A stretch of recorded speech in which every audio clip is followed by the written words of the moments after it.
Taste the Daily. Gopalakrishnan வழங்க கேட்கலாம். வணக்கம் கோபாலகிருஷ்ணன், விவரங்கள் என்ன?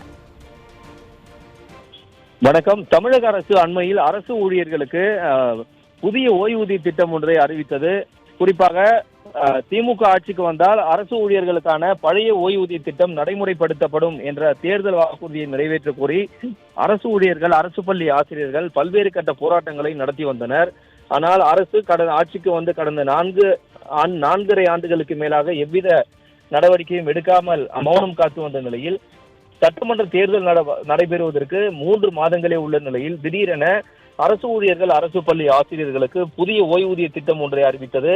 அந்த ஓய்வூதிய திட்டம், அதாவது உறுதியளிக்கப்பட்ட ஓய்வூதிய திட்டம் என்ற பெயரில் அறிவிக்கப்பட்ட இந்த ஓய்வூதிய திட்டத்துக்கு தமிழக ஊராட்சி துறையில் பணியாற்றி வரக்கூடிய கிராம ஊராட்சி செயலாளர்கள் கடுமையாக அதிருப்தி அடைந்திருக்கிறார்கள்.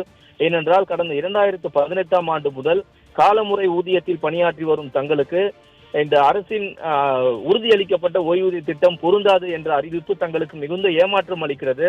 எனவே தமிழகம் முழுவதும் 10,000க்கும் அதிகமான கிராம ஊராட்சி செயலாளர்கள் பணியாற்றி வரக்கூடிய நிலையில் தங்களை புறக்கணித்துவிட்டு இந்த தமிழக அரசு புதிதாக அறிவிக்கப்பட்ட உறுதியளிக்கப்பட்ட ஓய்வூதிய திட்டம் அமைந்துள்ளது.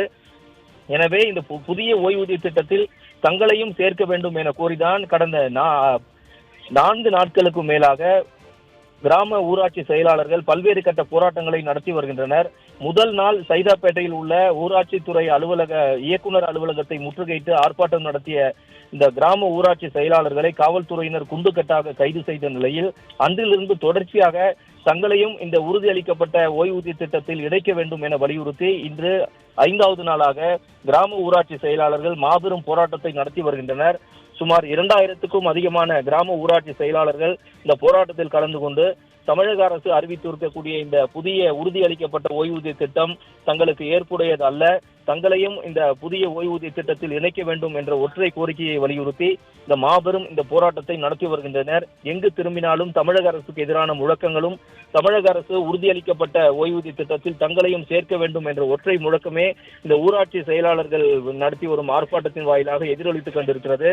தங்களையும் இந்த புதிய ஓய்வூதிய திட்டத்தில் சேர்க்கவில்லை என்றால் தமிழக அரசை கண்டித்து தொடர்ந்து போராட்டம் எதிரொலிக்கும் என்றும், நடைபெற இருக்கக்கூடிய சட்டமன்ற தேர்தலில் திமுக அரசுக்கு எதிராக பிரச்சாரங்களை செய்வதோடு மட்டுமல்லாமல் வாக்கையும் திமுக அரசுக்கு எதிராக அளிப்போம் என்று இந்த போராட்டத்தில் ஈடுபட்டு வரக்கூடிய இந்த கிராம நிர்வாக ஊராட்சி செயலாளர்கள் எச்சரித்து உள்ளனர்.